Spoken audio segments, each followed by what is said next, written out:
Hi, I'm going to read some more classic tales about Brer Rabbit and his friends. Brer Rabbit going fishing for suckers. Everyone on the old plantation felt sorry for Brer Fox. He had worked so hard all spring on his peanut patch, clearing and planting and sowing, only to have his harvest stolen. So all the creatures gathered together to help Brer Fox plant a new patch of peanuts. Brer Bear, Brer Raccoon, and even Brer Rabbit showed up to help Brer Fox replant. Brer Rabbit was feeling guilty because he was the one who had stolen all the peanuts, so he helped out too. They got busy clearing peanut patch, pulling up the old vines, and making rows to plant new ones. But now the weather was getting mighty hot, and soon Brer Rabbit, who wasn't much of a worker in the first place, he got tired. Brer Rabbit didn't want the others to know that he was tired.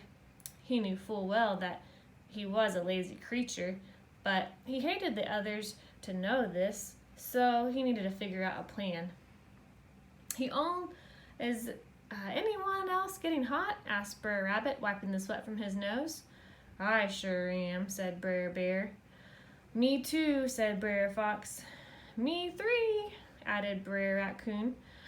"Well, then, suppose I go get us some water," said Brer Rabbit, running off into the nearby woods before anyone could say otherwise.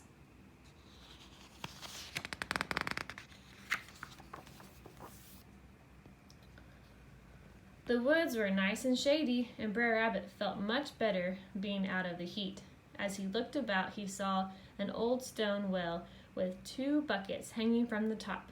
Brer Rabbit was supposed to be fetching water, but that wasn't his first thought. His first thought was how nice and cool it would be to take a little bath. So into one of the buckets he hopped, and down he went. At first the water was nice and cool, but then it got really cool, and soon, after a while, it turned quite cold. Brer Rabbit started to shiver and decided it was time to go back up. There was only one problem. He had no way to raise himself to the top. He had left the other bucket on the ground at the top of the well. Oh no, Brer Rabbit started to get scared. There he was all alone and cold in the bottom of the well, far away from everyone else.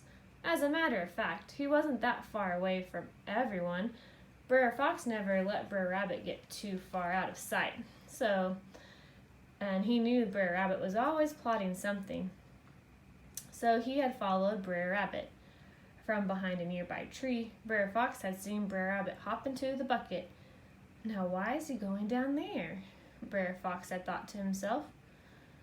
There's nothing down there but cold water, and Brer Rabbit's much too smart to get himself stuck down there for no good reason.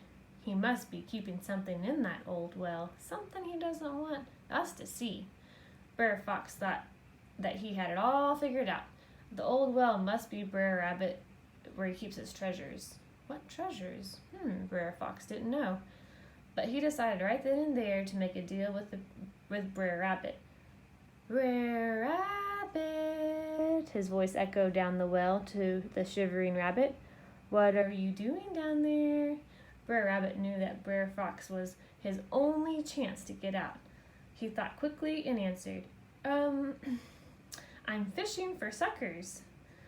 "Are there many of them down there?" asked Brer Fox. "Scores and scores," said Brer Rabbit. "Come on down and see."